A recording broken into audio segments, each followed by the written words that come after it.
నీ చేతిలో నన్ను దాచిన యేసయ్యా నేటి వరకు నీ చేతిలో నన్ను దాచిన యేసయ్యా యేసు నిన్నే స్తుతింతును లెక్కలేనన్ని కృపలతో నేటి వరకు నీ చేతిలో నన్ను దాచిన యేసయ్యా నాదు పాత జీవితం నీవే మార్చి ఉంటివే నాదు పాత జీవితం నీవే మార్చి ఉంటివే నీ ప్రేమ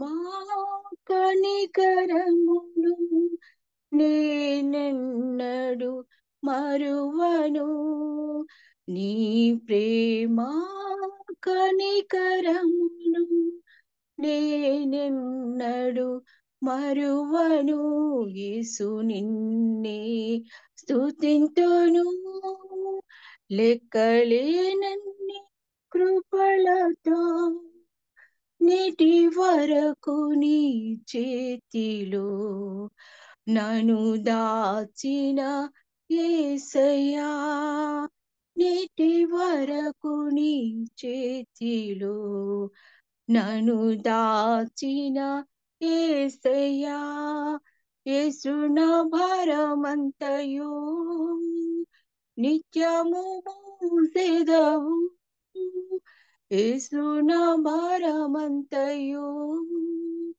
నిత్యము మోసెదవు నీ కృపయే మరచిపోను నా విశ్వాస పయనంలో నీ కృపయే మరచిపోను నా విశ్వాస పయనంలో యేసు నిన్నే స్తుతింతును లెక్కలేనన్ని కృపలతో నేటి వరకు నీ చేతిలో నన్ను దాచిన యేసయ్యా నేటి వరకు నీ చేతిలో నన్ను దాచిన యేసయ్యా ఎన్నడూ మారదు యేసు నీ వాక్యము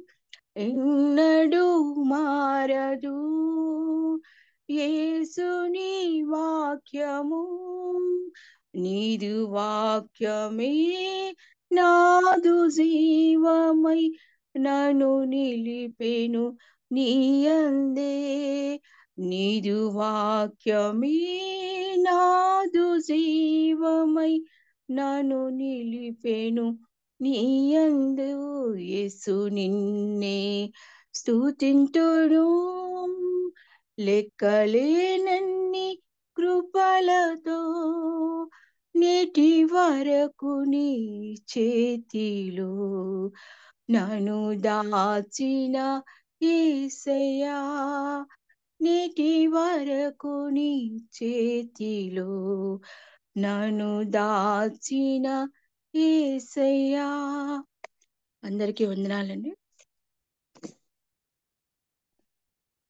పాట పాడిన సోదరికి వందనాలు నాయనా. నేను వందనాలు అరుణ కోసం వాకప్ చేస్తున్నాను, కనుక దొరకలేదు. లింక్ రాలేదంటే పంపిస్తాను, వెంటనే తను వస్తుంది. ఒక్క నిమిషం, తను కాల్ చేస్తున్నాను.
హలో, చేరి వచ్చిన సోదరులందరికీ వందనాలండి. ఒక 5 నిమిషాలు వస్తానని చెప్పింది తను. ఎవరైనా వస్తే చెప్పండి. ఇంతవరకు పాట పాడిన సోదరి నిర్మయాన్ని బట్టి దేవునికి వందనాలు. నిజమే, గత కాలం అంతా దేవుడు లెక్కలేని మేలను మనకు చేశాడు. తన కృపలు కూడా మనకి ఎన్నో చూపించాడు. అందుకే వందనాలు. పాత జీవితం అంతా మార్చినందుకు స్తోత్రం అని ఏ భక్తుడు రాశాడో తెలియదు, కానీ పాత జీవితం అంతా క్షమించిన దేవుడు. అన్ని పాపాలు మనం ఒప్పుకోకపోయినా, మనకు అవి జ్ఞాపకం లేకపోయినా, పాపినే నన్ను కరుణించము క్షమించమని అంటే కూడా క్షమించిన దేవుడు. కనుక మన దోషములన్నిటిని బట్టి మనకు ప్రతిఫలం ఇవ్వకుండా మనల్ని దేవుడు పాపం నుండి విడిపించి రక్షించినందుకు దేవునికి స్తోత్రం. ఇంతవరకు మనందరినీ తన చేతిలో దాచి ఉంచినందుకే దేవునికి వందనాలు తెలియజేస్తూ మరి పాడిన పాటను బట్టి దేవునికి వందనాలు. సోదరి అరుణ, ముందుగా డాక్టర్ అరుణ అనంతపూర్లో ఇక్కడ మెడిసిన్ చేసేటప్పుడు మాకు పరిచయము.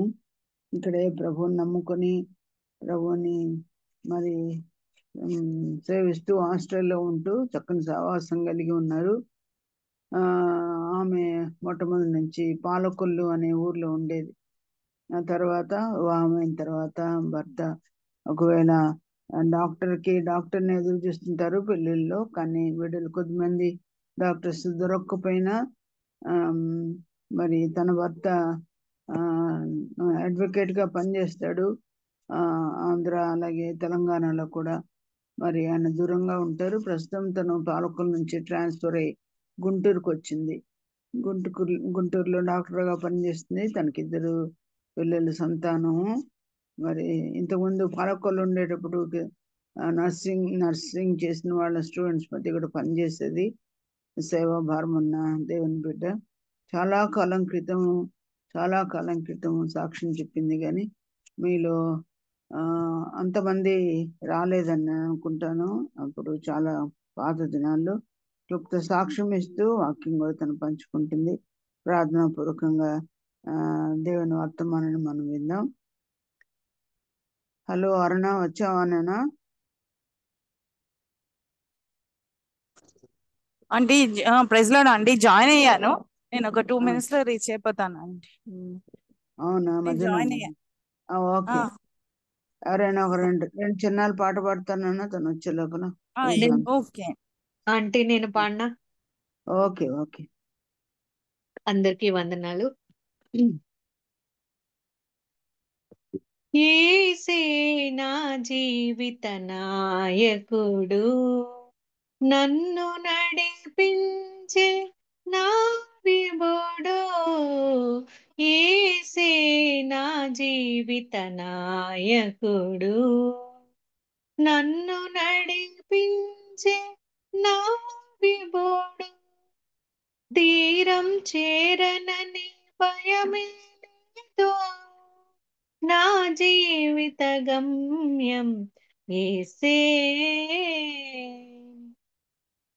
యేసే నా జీవిత నాయకుడు, కడుగబడితి పరిశుద్ధుని రుధిరమందు, చేరుకొందు నిత్య జీవపురమునందు. కడుగబడితి పరిశుద్ధుని రుధిరమందు, చేరుకొందు నిత్య జీవపురమునందు. రూపుమాపి బాధ తీర్చి ఓదార్చిన యేసయ్యా, వందనము వందనము వందితుండనీవయా. యేసే నా జీవిత నాయకుడు, నన్ను నడిపించి నా విభుడు. యేసే నా జీవిత నాయకుడు. దూతగణము పరవశించి పాడుచుండగా, రాజు యేసు మహిమతో కదలిరా. దూతగణము పరవశించి పాడుచుండగా, రాజు యేసు మహిమతో కదలిరాగా సంతసాన ఎదుర్కొందున ప్రియుడగు యేసుని వందనము వందనము వందితుండ నీవయా యేసే నా జీవిత నాయకుడు నన్ను నడిపించే నా విభుడు. థ్యాంక్ యూ ఆంటీ, వందనాలండి. ఉన్నాను నాయన. అరుణ,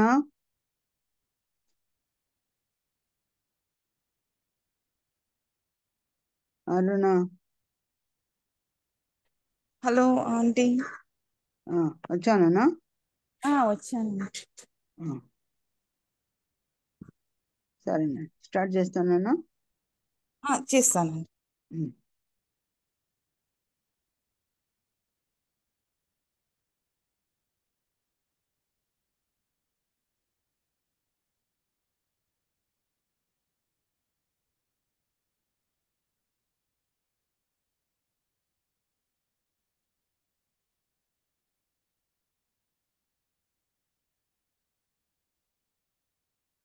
praise Lord everyone. Sorry for the late and inconvenience. లేదైనా బిజీ షెడ్యూల్లో ఉంటూ కూడా దేవుని పనిలో ముందుకు సాగుతున్నారు. మిమ్మల్ని బట్టి దేవునికి స్తోత్రాలు. వీడియో పెట్టుకుంటానా? డెఫినెట్.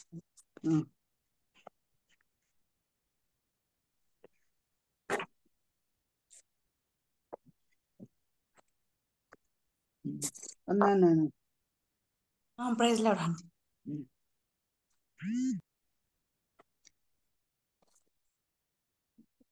చేరి వచ్చిన అందరికీ, ఫెలోషిప్ మెంబర్స్కి ముందుగా దేవుని నామంలో వందనాలు చెల్లిస్తున్నాము. అంటే చెప్పిన రీతిగా నా పేరు అరుణ.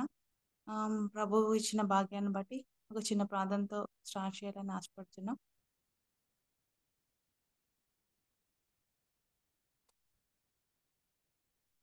దయగల మా తండ్రి, కృపగల మా రక్షక అయ్యా, నీ పాద సన్నిధికి ఈ రీతిగా చేరుకోవడానికి మా అందరికి ఇవ్వబడిన ఈ గొప్ప ధన్యతను బట్టి స్తోత్రాలు నాయన. అయ్యా, మీరు మా ఇళ్ళ చేసిన ప్రతి ఒక్క ఉన్నత కార్యాన్ని బట్టి మేము ఎంతగానో వందనాలు చెల్లిస్తున్నాం. మీ నామానికి మమ్మల్ని పిలుచుకున్నందుకు వందనం నాయన. మీ నామం మాకు అనుగ్రహించినందుకు వందనం నాయన. మరి ఒకసారి తండ్రి, నా జీవితంలో ఈ గొప్ప ధన్యతను మరి ఫెలోషిప్లో, అనంతపురం ఫెలోషిప్లో కలుసుకోవడానికి ఇచ్చిన కృప కొరకే వందనాలు చెల్లిస్తున్నాం నాయన. ప్రభా, మీ చిత్తమైతే తండ్రి ఒక చిన్న మాటను మా ప్రభా ధ్యానించాలని ఆశపడుచుండగా తండ్రి నాయన, ఆత్మదేవుడా మీరే మమ్మల్ని బలపరచమని మా ప్రభా మాకు ఇది ప్రయోజనకరంగాను మీ నామానికి మహిమకరంగాను చేయమని యేసయ్య అత్యున్నతమైన నామంలో ప్రార్థించి వేడుకుంటున్నాను తండ్రి. ఆమేన్. ఆమేన్. ఆమేన్. మరి నాకు ఇచ్చిన దేవుని తలంపుని బట్టి సామెతలు 2వ అధ్యాయం 11వ వచనాన్ని ధ్యానించాలని ఆశపడుతున్నాను. ఈ సామెతలు 2వ అధ్యాయం మొత్తం బుద్ధి గురించి, దాని పర్యవసనంగా మనకు అనుగ్రహించే దేవుని కృపావరాల గురించి చెప్పబడింది. సామెతలు 2వ అధ్యాయం 11వ వచనంలో ప్రభు ఈ రీతిగా మాట్లాడుతున్నారు. బుద్ధి నిన్ను కాపాడును, వివేచన నీకు కావలి కాయును అనేసి. మరి ఈ వాక్యం ద్వారా ఏమని చెప్పాలనుకుంటున్నానంటే, మనందరము దేవునిలో I think most of you అందరూ రక్షింపబడ్డారని నమ్ముచున్నాను. ప్రభు రక్షించుకున్న తర్వాత నుండి మన జీవితంలో జరిగిస్తూ వచ్చిన ఆయన కార్యాలు ఏ రీతిగా మనము వివేచనతో అడుగులు వేసామన్నది ఒకసారి ధ్యానిద్దాము. ఇది ఆల్మోస్ట్ ఇది ఒక ఇంటరాక్టివ్ సెషన్ అయితే ఫీల్ హ్యాపీ. బైబిల్లో బుద్ధికి సంబంధించిన వచనాలు ఎవరైనా చెప్పగలిగితే బాగుంటుందని ఆశపడుతున్నా. ఎనీవన్, మనకి అంటే కంప్లీట్ సెంటెన్స్ చెప్పలేకపోయినా అట్లీస్ట్ కోట్ చేసినా సరిపోతుంది. బుద్ధి నేను కాపాడు, జ్ఞానములు ఆయన ఎందు గుప్తమై ఉన్నవి. బుద్ధి జ్ఞాన సంపద బాహుళ్యం. Thank you sister. దానియేలు శ్రేష్టమైన బుద్ధి. దానియేలు యొక్క బుద్ధి శ్రేష్టమైన బుద్ధి. Very nice. ఎస్. దావీదు సుబుద్ధి గలవాడే, సుబుద్ధి కలిగి తర్వాత దావీదు కూడా సుబుద్ధి కలిగి పనిచేశారు. ఎస్ అబిగయేలు కూడా సుబుద్ధి కలిగి పనిచేశారు. ఎస్ వారి గురించి స్పష్టంగా చెప్పబడింది కదా, బుద్ధి మాత్రమే కాదు అక్కడ సుబుద్ధి అని. వాట్ ఏ వండర్ఫుల్ వర్స్ అనిపిస్తుంది నిజంగా. ఆ స్టేట్మెంట్ ఇండివిజువల్ గా నా పేరు పెట్టి నేను చెప్పలేను, అలాగే మన పేర్లను బట్టి మన దేవుడు అలా రీతిగా అట్లీస్ట్ మన ఫ్యామిలీ మెంబర్స్ కూడా అలా చెప్పలేని స్థితిలో మనం ఉంటున్నామేమో. అది ఒక్కసారి చిన్నగా మనం ప్రశ్నించుకుందాము. దీంట్లో బుద్ధి మాత్రమే సరిపోదు, మనకి వివేచన కూడా కావాలంట. బుద్ధి ఇట్ గివ్స్ ప్రొటెక్షన్, బట్ వివేచన అనేది ఏం చేస్తుందంటే మన నుంచి ఏదైతే ర్యాష్ డెసిషన్స్ అమ్మాయిలుగా ఆర్ సమ్ ఇలా యాజ్ ఎ ఫ్యామిలీ మెంబర్గా మనం తీసుకునే డెసిషన్స్, ర్యాష్ డెసిషన్స్ మన లైఫ్ని ఎంత స్పాయిల్ చేస్తున్నదో బైబిల్లో అనేక మంది గర్ల్స్ ఆర్ ఉమెన్ ఉన్నారు. ఆ రీతిగానే ఎంతో విధేయత దీనికి సంబంధించిన వచనం ఏముంటుందంటే ప్రొవెర్బ్స్ 19:23లో ఉంటుంది కదా, తండ్రి నీ యందు భయభక్తులు కలిగి ఉంట గొప్ప జీవ సాధకమను అని మనం తెలుసుకొనులాగున అది కలిగిన వాడు తృప్తుడే అపాయం లేకుండా బ్రతుకునని ఆ ఇది చెప్పబడి ఉన్నది. ఈ ప్రొవెర్బ్స్ 19:23 దాన్ని అనుసరించి అగైన్ యోబు కూడా 22:28లో నీవు దేనినైనా యోచన చేయగా అది నీకు స్థిరపరచబడును, నీ మార్గముల మీద వెలుగు ప్రకాశించును అనేసి. బుద్ధి సుబుద్ధి గురించి మనం కొన్ని ఎగ్జాంపుల్స్ చెప్పుకున్నాము. దావీదని, ఇంకా తన కుమారుల గురించి, దావీద్, యూదా, ఇజ్రాయెల్ రాజుల గురించి చెప్పుకున్నాము, దానియేలు గురించి చెప్పుకున్నాము. అలాగే బుద్ధి గల స్త్రీలు ఎవరైనా ఉన్నారా మనకి బైబిల్ ప్రకారం? అబిగయేలు అబిగయేలమ్మ. అబిగయేలు. ఇంకా బుద్ధిగల కన్యకులు. బుద్ధిగల కన్యకులు ఎంతమంది? 5. 5 మంది. 5 మంది బుద్ధిగల కన్యకలు తమను తాము ఎలా సిద్ధపరచుకున్నారంటే వాళ్ళు తమ దివిటీలకి, అంటే వాళ్ళు కేవలం ఒక వెలుగు మాత్రమే ఉంచుకోలేదు కానీ దానికి అవసరమైన బ్యాక్గ్రౌండ్ మెయిన్ గా నూనె, ఆ నూనెను కూడా సిద్ధపరచుకుని బుద్ధిగల కన్యకలు పెండ్లి కుమారుని రాకలో ఆయనతో పాటు కొనుక్కోబడ్డారు. అలాగే మన జీవితంలో కూడా దేవుడు మనతో చెప్పబోతున్నది ఏంటంటే, ఏదైతే బుద్ధిని ఆఫ్టర్ మీరు రక్షణ పొందుకున్న తర్వాత విశ్వాసాన్ని దేవునిలో కలిగి ఉన్న తర్వాత మనకు అవసరమైంది ఏంటంటే విధేయత. విధేయత లేకుండా బుద్ధి అయితే మనం దేవుని అనుగ్రహించే బుద్ధిని తెచ్చుకోలేమేమో. మేబీ మనకి సెల్ఫ్ రైచియస్నెస్ అనేది బాగా ప్రివైల్ అవుతుంది. మనం రక్షింపబడిన కొంతకాలానికి దేవునికి సంపూర్ణంగా సమర్పించుకున్న తర్వాత కూడా సెల్ఫ్ రైచియస్నెస్ అనేది ఫస్ట్ వచ్చి నించుంటుంది అనమాట మన ముందు. ఆ సెల్ఫ్ రైచియస్నెస్ లో ఒక్కోసారి మనం దేవుని వేస్ని కూడా రాంగ్ ఇంటర్ప్రిట్ చేసుకుంటాము. దీనిలో ఇంకా ఏమని చెప్తున్నారంటే, బుద్ధి నిన్ను కాపాడిన వివేచనని కావలు కాయనని చెప్పిన తర్వాత ఇంకా బుద్ధి కలిగి కన్యకలు మాత్రమే కాకుండా బుద్ధికి సంబంధించి ఇంకా 2 ఎగ్జాంపుల్స్ నేను కోట్ చేయాలనుకుంటున్నా. మనందరికీ బాగా తెలిసింది, చిన్నప్పుడు నుంచి అది వింటూనే పెరిగాము. మోస్ట్ ఇంపార్టెంట్ ఉమెన్ చాప్టర్స్ ఏమన్నా ఉన్నాయి అంటే మనకి ఏమున్నాయి? వారి తరపున రూత్ ఒకటి, ఎస్తేర్ ఒకటి. రూతు ఎస్తేర్ ఎలాంటి వారంటే ఇంకా కామన్ గర్ల్స్ లాంటి వారైతే అస్సలు కానే కాదు. మనము చర్చెస్ లో చూస్తాం, చాలా ఒబీడియంట్ గానే ఉన్నారు, అట్ ద సేమ్ టైం వివేచనతో ఉన్నారు. వారు వేసిన ప్రతి స్టెప్ అంత సక్సెస్ఫుల్ అయితే మన జీవితంలో మనం డే టు డే లైఫ్ చూడలేకపోవచ్చు, because of distractions or other things. మన అవిశ్వాసాన్ని బట్టి, అవిశ్వాసంలో మనము నడిపింపబడుతున్నాం కాబట్టి బుద్ధిని ఐడెంటిఫై చేయలేదు. ఏ బుద్ధి? అది దేవుని బుద్ధి అనమాట. కానీ రూత్ ఏం చేసింది? అసలు ఇట్స్ వెరీ ఇంపాసిబుల్ కదండి. యంగ్స్టరు తన తన ఎవరు కో సిస్టర్ ఏం చేసింది? తోడుకోడలు ఇమీడియట్ గా ర్యాష్ డెసిషన్ తీసుకుంది, I want go back to my parents house అనేసి. కానీ అంత విధేయత ఎలాగైతే ప్రొవెర్బ్స్ లో చెప్పబడిన రీతిగా అంత ఒబీడియన్స్ కానీ జోబ్లో చెప్పబడిన రీతిగా యోచన చేసి తన్ని వేసుకునే స్టెప్ తన్ని నిలబెట్టింది అనమాట. ఒక అంత డిఫరెంట్ ప్యాటర్న్ ఆఫ్ లైఫ్ అంటే డ్రాస్టిక్ ట్రెండ్గా మారింది ఆమె లైఫ్. కేవలము బుద్ధిని చూపించింది, బుద్ధితో నడుచుకుంది, అగైన్ వివేచనతో వేసింది ప్రతి స్టెప్.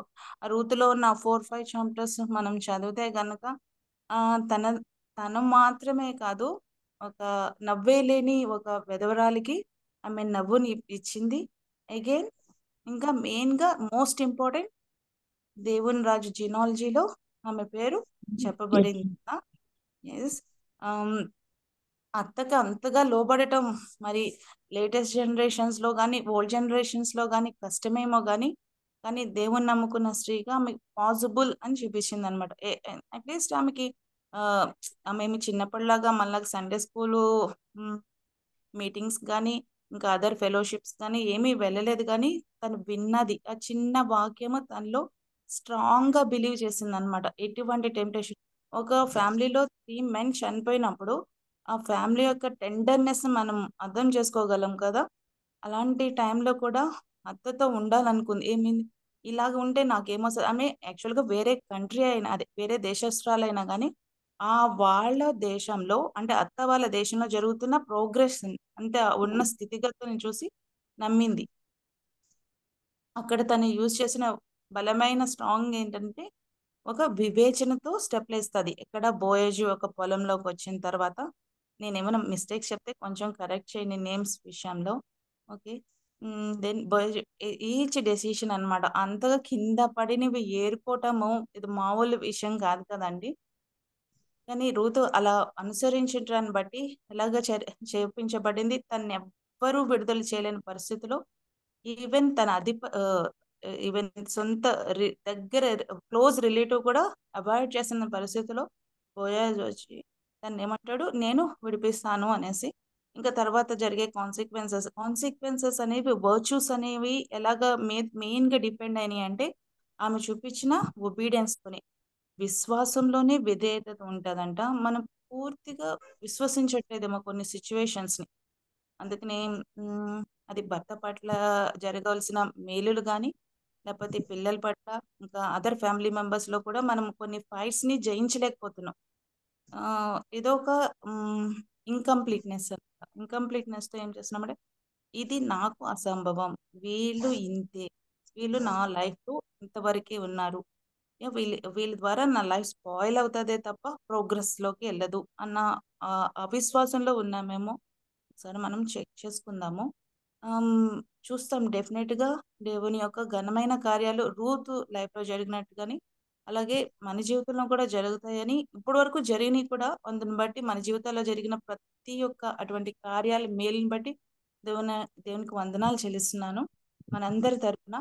అలాగే ఇంకొకరు ఎస్తేరు గురించి చెప్పాలంటే మనం అందరం చూస్తున్నాం కదా, సిరియా కానీ అదర్ కంట్రీస్ కానీ వేరే వేరే లాస్ కానీ అవన్నీ చూస్తున్నప్పుడు ఒక స్లేవ్ గర్ల్ యొక్క పరిస్థితి ఎంత దారుణంగా, అసలు స్లేవ్ పర్సనే ఆర్ దొంగతనంగా అక్రమంగా ఏదైనా కంట్రీకి చొరబడితేనే వాళ్ళ యొక్క ఎగ్జిస్టెన్స్ని క్వశ్చనబుల్ అనమాట. దెన్ అలాంటిది ఒక గర్ల్ యొక్క పరిస్థితి ఇంకెంత క్వశ్చనబుల్గా ఉంటుంది కదా. మనం స్టాటిస్టిక్స్ కొన్ని రిపోర్ట్స్ చూస్తే కనుక women are the most sufferers and kids అని చెప్తాం. అలాంటి భయానకమైన పరిస్థితిలో కూడా తనకంటూ ఒకరిని దేవుడు ఏర్పాటు చేశాడు. అది ఒక దేవుని యొక్క సంకల్పం. తన పెద్దనాన్న రిలేషన్ ఆయన మాటను తను దవజాటాలనుకోలేదు. తనకి ఎవరు నువ్వు ఖచ్చితంగా ఇదే మార్గం అనేసి కూడా తన్ని స్ట్రిక్ట్గా చెప్పిన మనకైతే చాలా ఉన్నాయి. ఇప్పుడు రీసెంట్ డేస్లో అయితే మనకి ప్రతి దానికి ఒక గైడ్లైన్స్, ప్రతి దానికి ఒక ప్రిన్సిపల్ ఉన్నది. కానీ తన ఒక వేరే చొరబడిన ప్రదేశంలో కూడా ఆమె యొక్క బుద్ధిని వివేచనను స్టెప్ బై స్టెప్ యూజ్ చేసింది. తను అలాగా ఏం చేస్తారు, వాళ్ళని అబ్డక్ట్ చేసి వాళ్ళని తీసుకెళ్ళినప్పుడు కూడా ఆమె ఆ సిచ్యువేషన్ ఫేస్ చేయడానికి రెడీగా ఉంది. ఎందుకంటే తమ దేవుడి గురించి విన్నది ప్రీవియస్గా అండ్ దాంట్లో నిలబడింది. ఇంకా తర్వాత అహశ్వరోషు రాజు దగ్గరికి తేబడే వరకు కూడా ఆమె ఎక్కడ కూడా తన కండిషన్ కానీ ఏది కూడా రివీల్ చేయకుండా వివేచనతో మసులుకున్నది. అక్కడ అది మనకు అనిపించడు మన కొంచెం హైడ్ చేసింది కదా తన ఇన్ఫర్మేషన్. అది కూడా వివేచన అనమాట. వివేచన అనేది మనకి దేవునిలో కొనసాగుతూనే మాత్రమే వస్తుంది. వాక్యాన్ని ఉన్నది ఉన్నట్టుగానే మనం ఫాలో అవుతూనే ఆ వివేచన మనకి వస్తది. నేను నా వరకు నా కండిషన్స్‌కి అప్లై చేసుకుంటూ నేను వాక్యాన్ని ఇలా ఫ్యాబ్రికేట్ చేసుకొని చేస్తానంటే రాదు. వాక్యాన్ని యాజ్ ఇట్ ఈస్‌గా వెర్బాటింగా మనము దాన్ని పట్టుకున్నప్పుడు మాత్రమే ఆ వివేచన అనేది దేవుడు మనకిస్తాడనమాట. వివేచనతో మనం చూస్తే గనుక అసల అహష్వేరోష్ రాజుని విందుకు పిలవటం గాని, తన పెదనాన్నని కలుసుకొని తనకి అవసరమైన ఇవ్వాలనుకున్నప్పుడు గాని, తర్వాత తనకున్న పని చెలికత్తెలు ఎవ్రీవన్ ఎలాగా కమాండ్ చేసిన తర్వాత తనకున్న విశ్వాసాన్ని బట్టి తను అచీవ్ చేయగలను అన్న కాన్ఫిడెన్స్ ఏం చేసింది, కమాండ్ చేసింది. మీరందరూ ఉపవాసం ఉండండి అనేసి ఒక కమాండ్ చేసి వాళ్ళందరికీ ఇన్స్ట్రక్ట్ చేసి దాన్ని ఫాలో అప్ చేసింది. దెన్ ఒక్కరోజు ఫస్ట్ విందుకొచ్చిన అప్పుడు మళ్ళీ అగైన్ రీఇన్వైట్ చేసి దెన్ అనుకుంటే ఎక్కడ ద పీక్ మూమెంట్ ఆమె తనకొచ్చిన కండిషన్ని ఆ బ్యాడ్ ఒక రూల్ని కూడా తను in front of his enemy అయి డైరెక్ట్గా చెప్పగలిగింది అనమాట. ఎంత వైజ్గా బిహేవ్ చేసిందో కదా. కానీ లేడీస్గా కొంచెం మనకి ఎక్స్ప్రెసివ్నెస్ ఉంటుంది. అది ఇన్ ఫ్రంట్ ఆఫ్ అదర్స్, అదే మనకి హార్మ్ చేసే వాళ్ళు ఉన్నప్పుడు ఇంకా ఇంకా ఓపెన్ అయిపోతూ ఉంటాం. కానీ మెయిన్లీ ఎస్తేర్ అయితే తన వాక్యాన్ని గట్టిగా నమ్మింది. తను విశ్వసించిన ఇశ్రాయేలు దేవుడి యొక్క ఒక గొప్పతనాన్ని పూర్తిగా విశ్వసించింది అనమాట. ఎలా అంటే ఏ స్టెప్లో ఎంతవరకు నేను ఒబీడియంట్గా ఉండాలి, ఎంతవరకు నా లిమిటేషన్స్ ఉన్నాయి, ఎంతవరకు నేను ఈ వర్డ్ని ఇలా యూజ్ చేయాలి అనేసి పెక్యులర్గా చాలా స్పెసిఫిక్గా యూజ్ చేసింది అనమాట. యూజ్ చేసి ఎప్పటికీ నిలిచిపోయి ఒక గొప్ప కార్యాన్ని తనకి తన జనాంగానికి చేసిందనమాట. మనం అంత రీతిలో దేవుడు మనం నిలబెడతాడు అంటే at the same time work ప్లేస్లో కావచ్చు, ఈవెన్ అవర్ ఫ్యామిలీ. మనకి ఒక ఫ్యామిలీ ఉన్నదంటే మన కిడ్స్ దే ఆర్ జనరేషన్స్ కదా. అంటే తరాలకి సరిపోయే కోసం దేవుడు కూడా మనల్ని ఆ వివేచన నడిపించాలని మనం కూడా నిత్యము ప్రభులో కొనసాగాలి. ప్రభులో కొనసాగడానికి చిన్న చిన్న వాటిల్లో మనం పడిపోతున్నామేమో చూసుకోవాలన్నమాట. చిన్న పిట్టి థింగ్స్ కోసం, సిల్లీ థింగ్స్ కోసం కూడా విశ్వాసాన్ని వదలటానికి రెడీగా ఉంటాము. కానీ దట్స్ నాట్. కానీ మరొకసారి దేవుడు మనతో మాట్లాడుతున్నాడు అనమాట. విశ్వాసంతో మనకి ఏమొస్తుందంటే విధేయత వస్తుంది. అది మనం చూసుకున్న ఇద్దరు లైఫ్లో ఉన్నది. దెన్ అగైన్ విశ్వాసంతో కృతజ్ఞత వచ్చింది. ఆ కృతజ్ఞత ఎవరి వరకు ఉంది?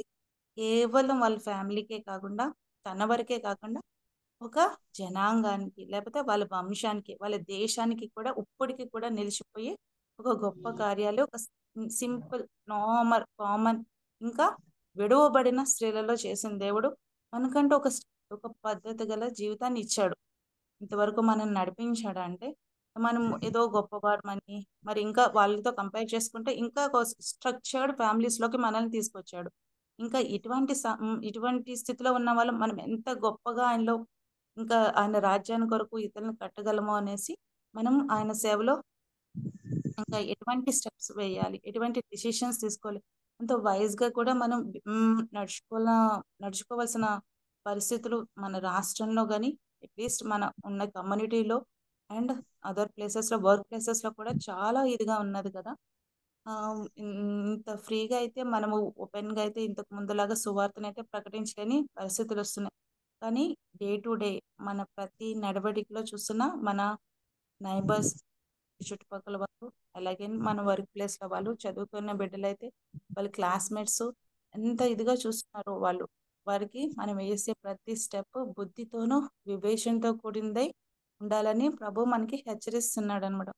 దానికి కావాల్సింది మన చేతిలో ఉన్నదల్లా వాక్యము, ప్రార్థన. వాక్యము, ప్రార్థన మరి అంత ఇదిగా మనం చేస్తున్నామా అనేది ఒకసారి టెస్ట్ చేసుకోవాల్సింది. నెంబర్ ఆఫ్ అవర్స్ కాదు కానీ నెంబర్ ఆఫ్ మినిట్స్. ఆ మినిట్స్లో కూడా క్వాలిటీ ఆఫ్ మినిట్స్ మనం స్పెండ్ చేస్తున్నాం. ఇప్పుడు నా ఫోన్లో మీ ఫోన్లో హిస్టరీ తీసుకున్నాం అనుకోండి, ఎంత హిస్టరీ ఉంటుందంటే మనం lot of time we're spending on the different things, spiritual things or other things. Spiritual థింగ్స్లో కూడా మనం డిఫరెంట్ బోధలు వింటున్నాము. ఆ బోధలు ఏ బోధ మనకి దేవుని వైపు నడిపిస్తుందో చూసుకుందాం.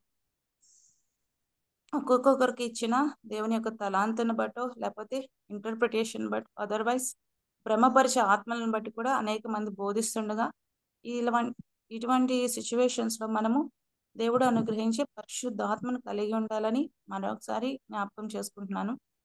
ఏమంటే పరిశుద్ధాత్మ దేవుడు మనం అనుకున్న రీతిగా కార్యాలు జరిగించాలని ఆశపడుతున్నాను. కానీ ఆయన కార్యాలు జరిగించాలి అంటే నాలో విశ్వాసం ఉండాలి, అలాగే మీలో కూడా విశ్వాసం ఉండాలి. పాతవన్నీ ఒకసారి కూర్చుని రాద్దాం. దేవుడు మన రక్షింపబడిన రోజు నుంచి ఈ రోజు వరకు ఆయన చేస్తూ వచ్చిన ప్రతి కార్యాన్ని రాస్తూ వచ్చినప్పుడు ఆటోమేటిక్గా మనలో ఆయన యొక్క శక్తి, ఆయన మహిమ ఖచ్చితంగా కనిపిస్తుంది. బుద్ధి వివేచనలో ఎస్తేరుకి మరి రూతుకి సహాయం చేసిన దేవుడు, అలాగే షారా కూడా ముందు తరాల్లో ఉన్న షారా కూడా ఏ విధంగా సహాయం చేస్తున్నా మనం చూస్తున్నాం. ఆమె తన భర్త చేత ఒక వేరే దేశం నుండి దేశానికి కొనుక్కోబడుతున్నప్పుడు ఈచ్ స్టెప్లో కూడా ఎంతో వైజ్గా ఉంది. కానీ కొన్ని సిచ్యువేషన్స్ అప్పుడు తను తీసుకున్న డెసిషన్స్ ఈనాటికి దాని యొక్క కాన్సిక్వెన్సెస్ మనం చూస్తున్నాం అనమాట.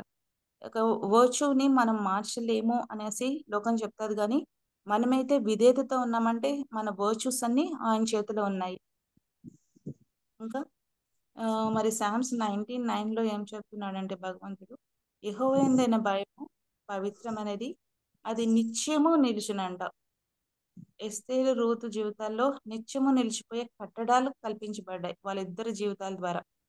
మరి మన ఫ్యామిలీస్లో మనం ఈరోజు పిల్లలకి కానీ ఇంకా మన ఇంటి వారికి కానీ అత్తవారి ఇంటికి కానీ ఒక మాట చెప్పామంటే అది ఇమీడియట్గా కొట్టువేయబడే పరిస్థితి ఉండొచ్చు. కొంతమందికి అట్లీస్ట్ ఒక 1 వీక్ ఆర్ 1 మంత్ వరకు ఆ మాట ఉండొచ్చేమో, కానీ ఎప్పుడైతే మనం పూర్తిగా ఆయన చేతులకు అప్పగించుకున్నామో ఆయన ఏం చేస్తాడంట, పూర్తిగా అది ఎప్పటికీ నిత్యము నిలిచే కట్టడగా ఆ నిత్యము నిలిచిపోయే ఒక స్థిరంగా ఉండే ప్రాధాన్యత ఆ మాటకి ఇస్తాడు దేవుడు. ఇంకా బుద్ధితోనూ వివేచనతో మనం నడుచుకోవాలి అంటే దాంట్లో 2 ఇంపార్టెంట్ క్యారెక్టర్స్ ఉన్నాయి. ముందుగా మనం we should be holy and we should be separated from others. Others means in their situations or in their characters. పవిత్రపరచబడటం అంటే మనం అనుకున్న ఆ సెల్ఫ్ రైచస్ రైట్ థింగ్స్, నాకు అవి రైట్ థింగ్స్, కానీ అది దేవుని ఉద్దేశంలో దైవ చిత్తంలో ఉన్న రైట్ థింగో కాదో నేను పరీక్షించుకోవాలి. సెల్ఫ్ రైచియస్నెస్ నేను ఎవరినైనా ఫస్ట్ మీట్ అయ్యే ముందు నా సెల్ఫ్ రైచియస్నెస్ ఆయనతో డీల్ చేసుకుంటుంది అనమాట. అదేంటి, నో మాటలతో లేకుండా ఓకే ఈయన కండిషన్ కంటే ఆర్ ఈమె పరిస్థితి కంటే నేను బెటర్గా ఉన్నా ఆర్ దీనికంటే నేను లేను, ఓకే పర్లేదు నాకు ఇంకో క్యారెక్టర్ ఉంది కదా, ఇంకో క్వాలిటీ కదా, అలాగా మనం చేసుకుంటాం. కానీ ఆ సెల్ఫ్ రైచియస్నంతా పక్కన పెట్టి దేవుడు చెప్తున్న ఆ పవిత్రతలోకి, హోలీనెస్లోకి రావాలన్నమాట. హోలీనెస్ అంటే చాలాసార్లు మనం వినుంటాము. దేవుడు కోరుకున్న హోలీనెస్ వేరు, మనం చెప్తున్న హోలీనెస్ కొంచెము అది దాన్ని మీట్ అవుతున్నట్టున్నది, కానీ దాన్ని ఇమిటేట్ చేస్తుంది, కానీ పూర్తి స్వరూపంలోకి మనం దాన్ని అన్వయించుకోవట్లేదు అనమాట. Holiness must be in ever thoughts also. ప్రీవియస్గా మనం విన్నాం కదా, ఒక కమిట్ అవుతేనే అది సిన్ అనుకుంటాము, అదర్ థింగ్స్ అనుకుంటాం, కానీ ఏసై చెప్పిన రీతిగా తలంచిన మాత్రము నువ్వు అప్పుడే పాపం చేశావు అని చెప్తున్నాడు. మనము ఏజ్ ప్రోగ్రెస్ కొన్ని నుంచి మనము ఓవర్కమ్ చేసి వచ్చి ఉంటాము, కానీ ఈ ఏజ్లో మనము ఎంతవరకు పవిత్రతగా ఉన్నాము.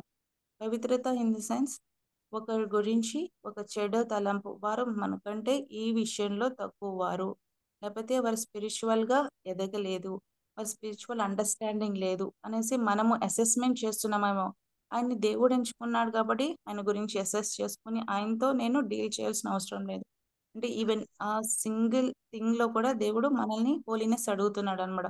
ఆయన దేవుని ఇమేజ్లో క్రియేట్ అయితే మనము మన హృదయం ఆలోచనలో ఆయన గురించి ఆర్ ఆమె గురించి, ఆమె spiritual status or level is lesser than my expectations అనేది కూడా హోలీనెస్లోకి వస్తుంది. అంటే ఆలోచనలోను, తలంపుల్లో, ఉద్దేశాల్లో కూడా సాతాను మనల్ని ఎక్కువ సిన్కి కమిట్ చేపిస్తుంది అనమాట. చాలామంది మనం ఎలా ఉంటామంటే, ప్రస్తుతం నాకున్న ఫ్రెండ్స్ కానీ colleagues other thing one but ఎవరు డీడ్స్లో అంటే వర్క్స్లో కానీ అదర్ థింగ్స్లో కానీ సింక్ చేయకపోవచ్చు, కానీ మేము ఒక చిన్న ఆలోచన, ఒక చిన్న మిస్అండర్స్టాండింగ్, లేకపోతే వాళ్ళ గురించి ఒక చిన్న మాట గాసిపింగ్ కానీ, అది కూడా అన్హోలీ థింగ్ అనేసి దేవుడు కొన్నిసార్లు మాకు చెప్తూ వచ్చున్నాడు. అలాగే ప్రత్యేకింపబడట, మనం సెక్యులర్గా ఉన్న ఆఫీసెస్లో ఆర్ సెక్యులర్ పీపుల్తో మనం వర్క్ చేయాల్సి ఉన్నది.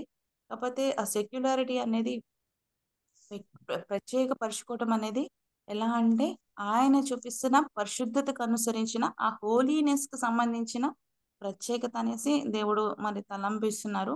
అంతేగాని అదర్ థింగ్స్లో సమ్ ఫుడ్స్ కానీ అదర్ ఏంటి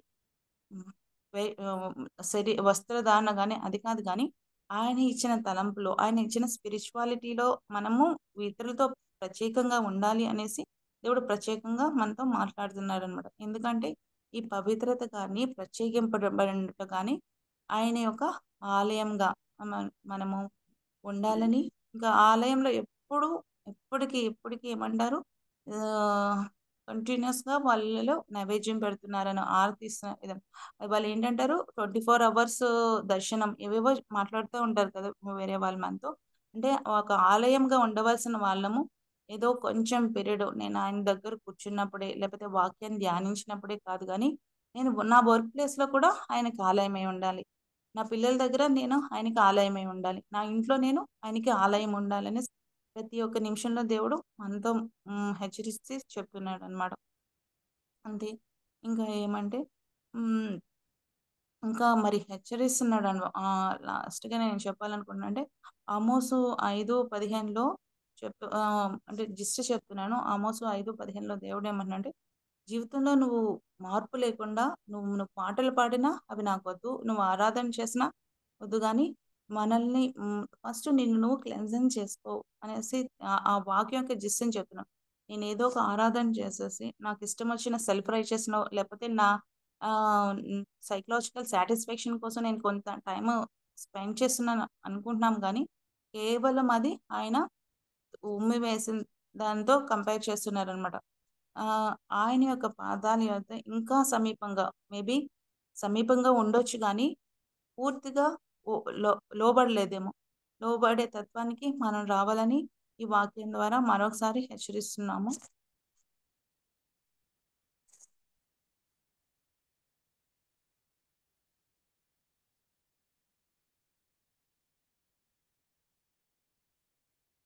ఫైనల్గా ఈ వాక్యంకి నేను చిన్నగా ఏమనుకున్నానంటే, ఈ ఇద్దరు స్త్రీలను బేస్ చేసుకుని వారి జీవితంలో జరిగించిన ప్రభు కార్యాలను బట్టి, వారు చూపించిన బుద్ధి కుశలతను బట్టి, అగైన్ వివేచన ద్వారా వారు అందుకున్న విలువైన సంపద, ఆ విలువైన సంపద వారికి జీవితము వారి జీవితంలోనే కాకుండా వారికి ఇచ్చిన వంశాలకి దెన్ వాళ్ళ ఒక ఇంకా అదర్ థింగ్స్ కూడా, అదర్ పీపుల్ కూడా ఎలా స్ప్రెడ్ అయిందో దాన్ని బట్టి వివేచన అందించే విలువైన సంపద అనేసి అని దానికి క్యాప్షన్ ఇవ్వాలనుకున్నాను.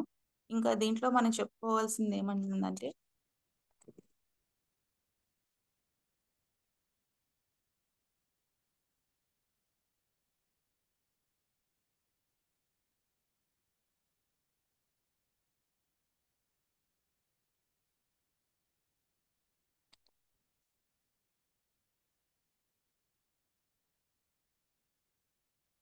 లాస్ట్లో ఇక్కడ నేను చెప్పాలనుకున్నది ఏమంటే, ఒకప్పుడు మనము ఎంతో ఎక్కువగా ఆయన సన్నిధిలో ఆనందించి ఆరాధించే వాళ్ళము. మన ఫ్యామిలీ మెంబర్స్ని కూడా ఆయన సన్నిధికి నడిపించిన వారమే, లేకపోతే ఒక బయట మనకు తెలిసిన వారిని కూడా ఆయన సన్నిధికి నడిపించాం, కానీ ఆ ఫస్ట్ లవ్ని అగైన్ మనం కోల్పోయామేమో. ఎవరైతే దేవుడు చెప్తున్న రీతిగా మీ కడపటి స్థితి మరి మెరుగుగా ఉండాలని ఆయన మన పట్ల ఆశపడుచున్నాడు కదా. అలాంటిది మరి ఇంకా మనం ఏదో సంథింగ్ ఒక రాంగ్ బట్టో లేకపోతే ఇంకా ఒక ఒక యాక్ట్ వల్ల మనము వెనక్కి వెళ్ళిపోయామేమో, కానీ దేవుడు తిరిగి మనల్ని ఆయనలోకి సమకూర్చుకోవాలని పిలుస్తుండగా ఆయనకి విధేయత చూపించడానికి దేవుడు మనకి శక్తి దయచేయాలని కోరుకుంటున్నాను. దెన్ ఇది బుద్ధి నిన్ను కాపాడును, వివేచనని కావలికాయనని ఈ ప్రోవర్బ్స్ 2:11 చెప్పిన రీతిగా ఆ అధ్యాయం మొత్తంలో దేవుడు బుద్ధిని సంపాదించడంలో ఒక స్త్రీగా మనం నేర్చుకోవాల్సిన విషయాలని ఆయన పాద సన్నిధిలో మనం నేర్చుకోవాలని మరొకసారి అందరికీ ఈ వాక్యం ద్వారా తెలియజేస్తున్నాను. దెన్ ఇక్కడ నేను లాస్ట్లో నా చిన్న సాక్ష్యాన్ని చెప్పాలని ఆశపడుతున్నాను. మరి మాది ఇక్కడ వెస్ట్ గోదావరి డిస్ట్రిక్ట్లో పాలకొల్లు. మేము మెడిసిన్ సీట్ కోసం అనేసి నేను ఎంసెట్లో 2000లో ఎంసెట్ రాసినప్పుడు నాకు అనంతపురం మెడికల్ కాలేజ్లో సీట్ వచ్చింది. అప్పటి వరకు నేను దేవుని చిన్నప్పటి నుంచి సండే స్కూల్కి వెళ్ళి అలాగా మంచి మంచి యాక్టివిటీస్తో ఒక గుడ్ గర్ల్లా ఎలా ఉండాలో అలా ఉంటూనే వస్తున్నాను. కానీ ఫస్ట్ ఇయర్కి వచ్చి ఇక్కడ కొంచెం పేరెంట్స్కి దూరంగా ఉన్నప్పుడు నేనేం చేశానంటే కొంచెం ఫ్రీడమ్ వచ్చింది. కంటిన్యూస్గా అకాడమిక్ యాక్టివిటీస్ కూడా నేను అంటే క్లాసెస్కి అటెండ్ అయ్యేదాన్ని. రెగ్యులర్గా చదవాలి అన్న ఇదేం లేదు. మెడిసిన్ సీట్ వచ్చింది కదా, ఫస్ట్ ఇయర్లో ఎలాగో హాస్పిటల్కి కూడా వెళ్ళాం కాబట్టి క్లాసెస్ అటెండ్ అవ్వడం, ఇంకా ల్యాబ్స్ ఏమైనా ఉంటే అటెండ్ అవ్వడం అంతే. నెక్స్ట్ ఆ ఈవినింగ్ అంతా మాకు ఇష్టం వచ్చినట్టు స్పెండ్ చేయటం అలా చేసేదాన్ని అనమాట. మరి ఫస్ట్ ఇయర్లో మాకు చర్చ్ ఆంటీ వాళ్ళు మా కాలేజీని సందర్శించి వారు ఎంతో అదిగా మా క్లాస్లో ఒక నా కొలీగ్ ఒక అమ్మాయి ఉండేవారు. ఆమెను అప్రోచ్ అయినప్పుడు వాళ్ళని చూశాను కూడా. వీళ్ళెవరు వస్తున్నారు అన్నట్టు అనుకున్నాను. నా పాటికి నేను అగైన్ మళ్ళీ ఈవినింగ్ అలాగా బయటికి వెళ్ళిపోయాను అనమాట. అలాంటి మరి ఇంకా ఎగ్జామ్స్ దగ్గరకు వచ్చినప్పుడు కొంచెం కొంచెంగా భయం వచ్చి ఏం చేశాను, నెమ్మదిగా నేను కూడా ఫెలోషిప్కి రావడం స్టార్ట్ చేశాను అనమాట. స్టార్ట్ చేసినప్పుడు అవి వాళ్ళ దేవునిలో ఉన్న బిడ్డలు కాబట్టి మా మీద చూపించిన ప్రేమ మమ్మల్ని దాంట్లో నిలిచేలా చేసింది. నిలిచినప్పుడు కూడా వారు ప్రయాసం చేసిన ఆ వాక్యం అందించే రీతి కానీ ఇంకా వేరే వేరే ఇష్యూస్ కానీ సాక్ష్యాలు కానీ మమ్మల్ని బలోపేతం చేసినాయి. ఒకరోజు ఆంటీ వాళ్ళు షేర్ చేసుకుంటూ మరి మీరు చేసిన పాపాలు ఎప్పటికైనా జ్ఞాపకం చేసుకోడు అనేసి చెప్పటం, అది మాకు చెప్పినప్పుడు నాకు ఒకసారి అప్పటిదాకా నేను ఎన్నోసార్లు వాక్యం చెప్పాను. అదే అదే మెమరీ వర్సెస్ అలాగా ప్రాక్టీస్ చేశాను. కానీ ఈ వాక్యం నాకు మంచిగా అనిపించింది అనమాట. 1 John 1:9 ఉంటుంది కదా, మన పాపాలను మనం ఒప్పుకునే ఆయన సమస్తమైన దుర్నీతి నుండి మనల్ని పవిత్రులుగా చేస్తాననేసి ఇది పాసిబుల్లా ఇది పాసిబుల్లా అనుకునేసి నేను ఆంటీ వాళ్ళని కూడా నిజమా అండి నిజమా అనేసి అడిగి నేను ఇంకా చాలా ఎగ్జైట్ అయ్యాను అనమాట. ఎగ్జైట్ అయ్యి దేవా అనేసి ఆయన దగ్గర మొరపెట్టుకున్నప్పుడు ఆయన లో రక్షణ నాకు దయచేశాడు. అలాగే అక్కడ నేను బ్యాప్టిజం కూడా బ్రదర్ అండ్ ఫెలోషిప్లో తీసుకోవటం అయింది. దెన్ ఆ ఇయర్ బ్యాప్టిజం తీసుకున్నప్పుడు నేను హాస్టల్ కాబట్టి అక్కడే తీసుకున్నాను. మా పేరెంట్స్కి కూడా ఇన్ఫార్మ్ అది ఏం చేయలేదన్నమాట. ఇన్ఫార్మ్ చేయలేదు. కానీ ఆ ఇయర్ 2003 ఇయర్ జూడాస్ స్ట్రైక్ వలన మాకు ఆల్మోస్ట్ 1 మంత్ క్లాసెస్ క్యాన్సిల్ అయితే మేము ఎవరు ఇంటికి వాళ్ళు వెళ్ళిపోయామన్నమాట. అప్పుడు 2003 టు 2004 జనవరిలో ఎంటర్ అయిన తర్వాత ఆ ఇయర్ వాగ్దానాలు తీసుకున్నాము. ఆ ఇయర్ వాగ్దానం మా మదర్ది ఏమొచ్చిందంటే ఆదికాండము 15:1 వచ్చింది, భయపడకుము నీవు బహుప్రియుడు నీ బహుమానం అత్యాదక మగునని వచ్చింది అన్నమాట. అది మా మమ్మీ కూడా నేను చదివి చెప్పాను. యాజ్టీస్గా మళ్ళీ న్యూ ఇయర్ కాబట్టి నేను అగైన్ మళ్ళీ ఆ ఇయర్లో మళ్ళీ కొత్తగా బైబిల్ మొదటి నుంచి చదవటం స్టార్ట్ చేశాను. అంటే ఆ రోజు జనవరి 15th నా చాప్టర్ కూడా ఆదికాండం 15th చాప్టర్ అనమాట. ఫస్ట్ వర్స్ నేను చదివాను. అదే ఆల్మోస్ట్ మా అమ్మ దగ్గర ఉంటే చదివాను అనమాట. చదవంగానే అమ్మ ఈరోజు నీ వాగ్దానమే వచ్చిందమ్మ అనేసి మా అమ్మతో కూడా చెప్పానన్నమాట. అప్పటికి నేను ఎర్లీ అవర్స్‌లో ప్రేయర్ అయింది గానీ తర్వాత మా మదర్ సివియర్ సిక్ అయిపోయి డిస్నియా లాగా వచ్చేసి మేము హాస్పిటల్‌కి తీసుకెళ్ళిన తర్వాత మరి కొంచెం సేపట్లోనే ఆవిడ చనిపోవడం అయిందనమాట కార్డియాక్ అరెస్ట్‌తో. ఇమ్మీడియేట్‌గా అది అంటే ఆయన వాగ్దానాన్ని ఆ రోజు ఆ విధంగా ఇవ్వడము, ఆయన నెరవేర్చుకోవడము చూసి ఒక్కసారిగా మరి ఎంతో గుండె పగిలినట్టయింది గానీ, దేవుడు తన స్పష్టమైన స్వరంతో నాతో మాట్లాడాడంట. అమ్మ మిమ్మల్ని అనాథలుగా విడవను. నేను మీ యొద్దకొస్తాను. మీ యెడల కృప చూపుతానని ఆయన స్పష్టమైన వాయిస్‌ని నా చెవిలో విన్నాననమాట. ఎందుకంటే I'm the younger daughter of that family. ఇంకా నా తర్వాత కూడా ఎవరు లేరు కానీ అలాంటి ఎంతో ఎక్కువగా కనెక్ట్ అయినది కూడా మా అమ్మకి నేనే అనమాట. అలాంటి పరిస్థితుల్లో దేవుడు ఆ స్పష్టమైన మాటతో మాట్లాడాడు. ఇప్పటి వరకు కూడా ఆల్మోస్ట్ మా మదర్ చనిపోయి మాకు ఒక 21 ఇయర్స్ అయింది. ఈ 21 ఇయర్స్‌లో ఆయన వాగ్దానము చేసిందైతే ఖచ్చితంగా మా పట్ల నెరవేరుస్తూనే వచ్చాడు. ఎప్పటికి కూడా ఆయన నేనైతే నమ్మకత్వాన్ని చూపించలేకపోయాను గానీ, ఆ ఫస్ట్ లవ్‌ని ఆయనతో నేను కంటిన్యూ చేయలేకపోయాను గానీ, ఆయనైతే రిపీటెడ్‌గా నన్ను దగ్గరికి చేర్చుకుంటానే వచ్చాడు. మరి థర్డ్ ఇయర్ అన్ని ఎగ్జామ్స్‌లో దేవుడు ఫస్ట్ అటెంప్ట్‌లోనే నాకు అన్ని క్లియర్ మొత్తానికి మంచి గుడ్ మార్క్స్‌తో నన్ను ఆ కాలేజ్ నుంచి తీసుకొచ్చాడు. ఎలా అంటే ఇక్కడ నా అకాడమిక్ పెర్ఫార్మన్స్ ఎందుకు చెప్తున్నానంటే, యాక్చువల్‌గా నా స్క్రిప్ట్ రైట్ చేశానంటే, నా రైటింగ్ నాకే అర్థమవ్వదనమాట. మా కాలేజ్‌లో మాకు అసైన్‌మెంట్స్ ఉండేయనమాట. ఒక రైటప్ చేసి అగైన్ దాన్ని ప్రింట్ ఔట్స్ చేసి కాలేజ్‌లో సబ్మిట్ చేసేయమనేవారు. మేము 4 ఫ్రెండ్స్ వెళ్లి అనంతపూర్ క్లాక్ టవర్ కాదు, సిఎస్ఐ చర్చ్ దగ్గర జిరాక్స్ సెంటర్‌లో ఇచ్చామనమాట. వాళ్ళేమన్నారంటే 5 మెంబర్స్ ఇస్తే నెక్స్ట్ డే వెళ్తే అందరివి రైటప్ చేసి ప్రింట్ ఔట్స్ ఇచ్చారన్నమాట. ప్రింట్ ఔట్స్ ఇచ్చారు కానీ నాది ఇవ్వలేదన్నమాట. ఏమండి ఇవ్వలేదు అనేసి అడిగితే, ఈ రైటింగ్ అర్థం కాలేదండి అసల అనేసి అన్నారన్నమాట. అంత దారుణమైన హ్యాండ్ రైటింగ్ అన్నమాట నాది. అలాంటిది నాకు అన్నిట్లో దేవుడు ఎంత చక్కని పర్సెంటేజ్ ఇచ్చి నేను నిజంగా నాట్ ఎలిజిబుల్ అన్నమాట. అంత వద్ది స్టడీస్‌కి. అలాంటిది నన్ను దేవుడు నిలబెట్టుకున్నాడు. ఇంకా మేము ఒక 80 మెంబర్స్‌మైతే ఆ 80 మెంబర్స్‌లో కూడా ఓన్లీ ఫైనల్ ఇయర్ ఫస్ట్ అటెంప్ట్‌లో పాస్ అయింది ఓన్లీ 40 మెంబర్స్ అన్నమాట. ఆ 40 మెంబర్స్‌లో కూడా దేవుడు నన్ను పెట్టాడన్నమాట. అంతగా దేవుడు నా అకాడమిక్స్‌లో సహాయం చేస్తూ వచ్చాడు. ఇంకా కొన్ని నా స్థాయికి మించిన పరిస్థితులు నా ఇంటి లో ఎదురైనప్పుడు అమ్మను కోల్పోయాము. నాన్న విడిచిపెట్టేశాడు. ఇంకా అన్నయ్య యొక్క పరిస్థితి, అక్క పరిస్థితులు ఎంతో దారుణంగా ఉన్న పరిస్థితిలో కూడా ఆయన నాకు నమ్మకత్వాన్ని చూపిస్తూ మరి నా వివాహ విషయంలో అయితే మరి ముఖ్యంగా చెప్పుకోవాలి. వివాహ విషయంలో మేము అప్పటికి ఆంటీ వాళ్ళు మాకు ఎప్పటికప్పుడు సాక్ష్యాలు అందించేవారన్నమాట. రీసెంట్‌గా మ్యారేజ్ అయిన వాళ్ళు కానీ, వాళ్ళ వివాహంలో వాళ్ళు తీసుకున్న డెసిషన్స్, దేవుని నడిపింపు, కేజీ ఆంటీ మ్యారేజ్ సాక్ష్యం గాని ఇవన్నీ మేము విన్నప్పుడు నేను ఆంటీ కూడా అప్పుడు చెప్పారు. ఆఫ్టర్ మ్యారేజ్ నేనెప్పుడు అయ్యో దేవా! అని అనుకోకూడదు అనేసి ఆవిడ ప్రార్థించుకున్నారంట ఆంటీ. అలాంటి సాక్ష్యాలు విన్నాము. మేము ఆఫ్టర్ మా స్టడీస్ అగైన్ మా ఇంటికొచ్చేసినప్పుడు ఎలాంటి ప్రెషర్స్ ఉండేయంటే బోత్ పేరెంట్స్ లేకపోవడం వల్ల ఏదో ఒక మ్యారేజ్ సెటిల్ అయిపోవాలి. మేము నాన్ క్రిస్టియన్స్ అనేసి ఇంకా వేరే వేరే కారణాలను బట్టి ఎంతో ముందుకి తీసుకొచ్చేవారు గానీ దేవుడు స్టాండ్ తీసుకోవడానికి ఆ సాక్ష్యాలు నిజంగా బలంగా నిలబెట్టాయన్నమాట. ఎంత బలంగా నిలబెట్టాయంటే నేను అనుకున్న దేవా నీతో అట్లీస్ట్ కలిసి ప్రార్థించే వ్యక్తి ఉంటే చాలు అనుకున్నానన్నమాట. అదర్ ఫ్యాక్టర్స్‌ని దేవుడు నాకు అప్పుడు ఒక క్రైటీరియా‌లా పెట్టుకొని ఇవ్వలేదు. దేవా నీ చిత్తంలో అప్పుడు కూడా నేను కొన్ని క్రైటీరియాలు పెట్టుకున్నాను.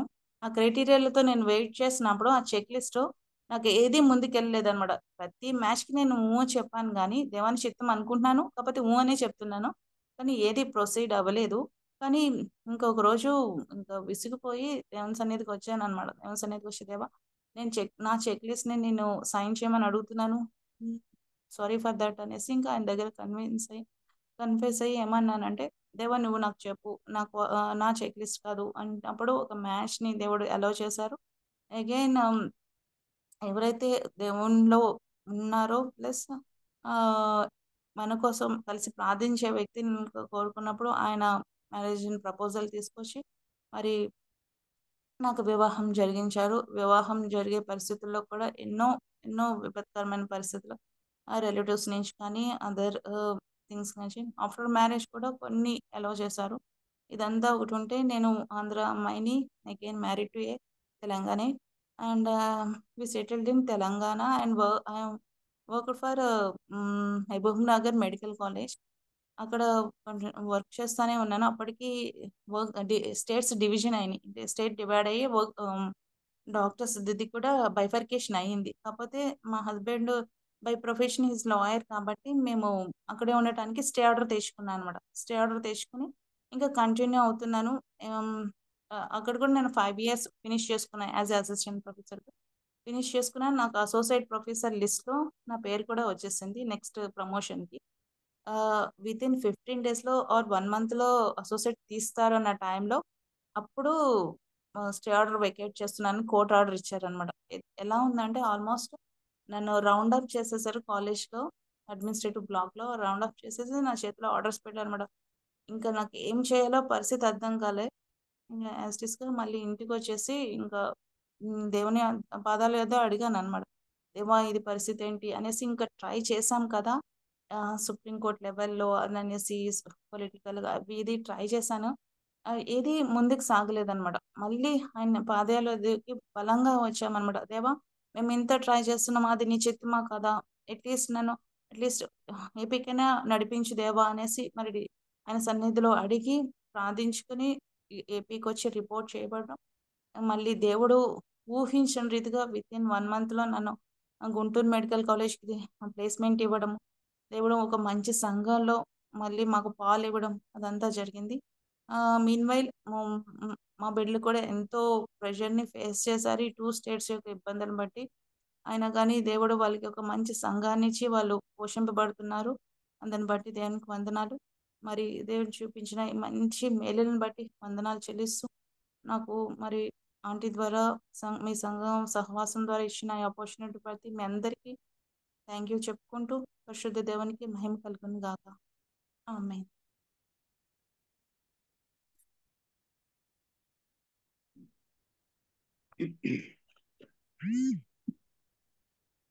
లేని